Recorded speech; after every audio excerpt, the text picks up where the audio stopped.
لا نسقی حتی یصدر الرعاء وابونا شیخ کبیر. بس ایک سینٹنس میں پوری بات کر لی کہ ہم اس وقت تک پانی نہیں پلا سکتی جب تک یہ چرواہے پانی پلا کرنا چلے جائیں اور ہمارے والد بوڑھے ہیں جس کی وجہ سے وہ خود پانی پلانے نہیں آ سکتے.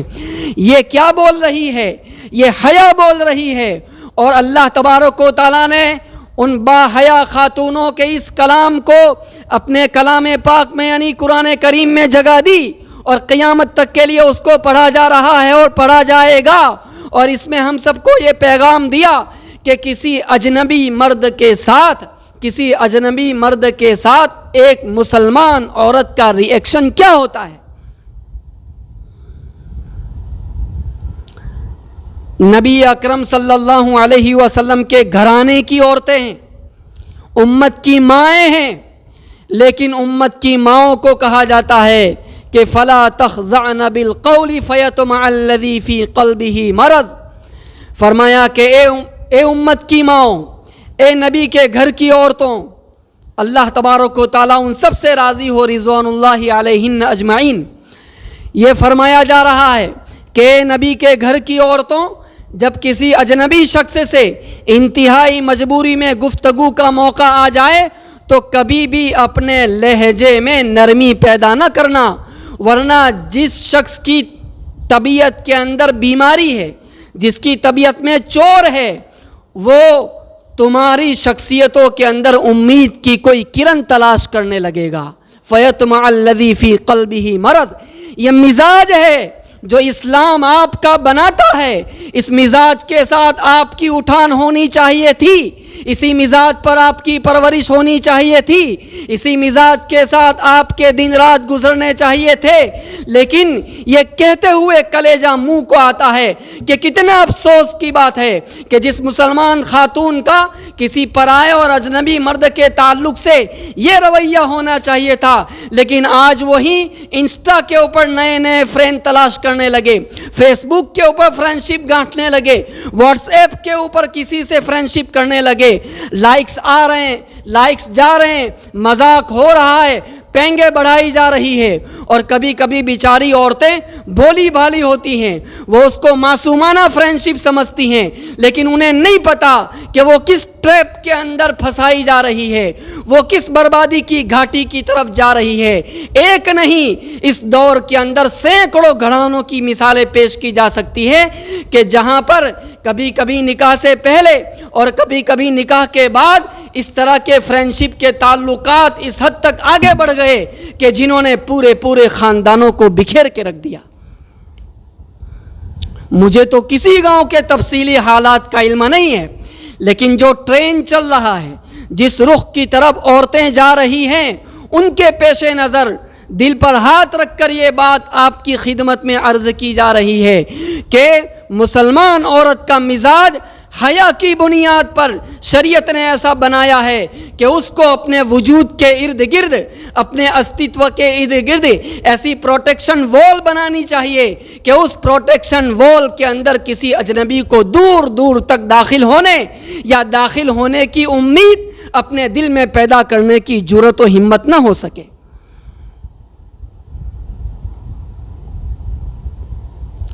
یہ کتنا افسوس کی بات ہوگی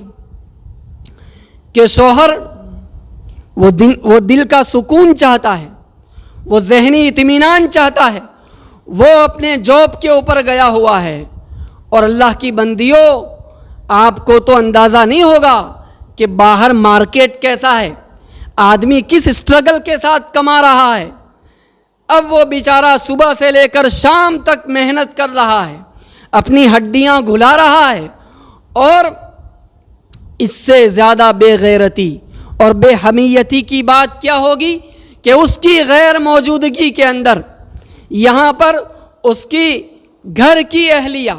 اس کی بیوی کسی اور کے ساتھ نعوذ باللہ ثم نعوذ باللہ کوئی فرینڈشپ قائم کر لے. یہ کتنی بے غیرتی کی بات ہوگی. ظاہر ہے قرآن نے اسی لیے تو کہا کہ فالصالحات قانتات حافظات للغیب بما حفظ اللہ, کہ جو نیک عورتیں ہوتی ہیں وہ کیسی ہوتی ہیں, وہ عورتیں اپنے شوہروں کی بات ماننے والی ہوتی ہیں. اور اس سے آگے بڑھ کے کہا کہ حافظات للغیب,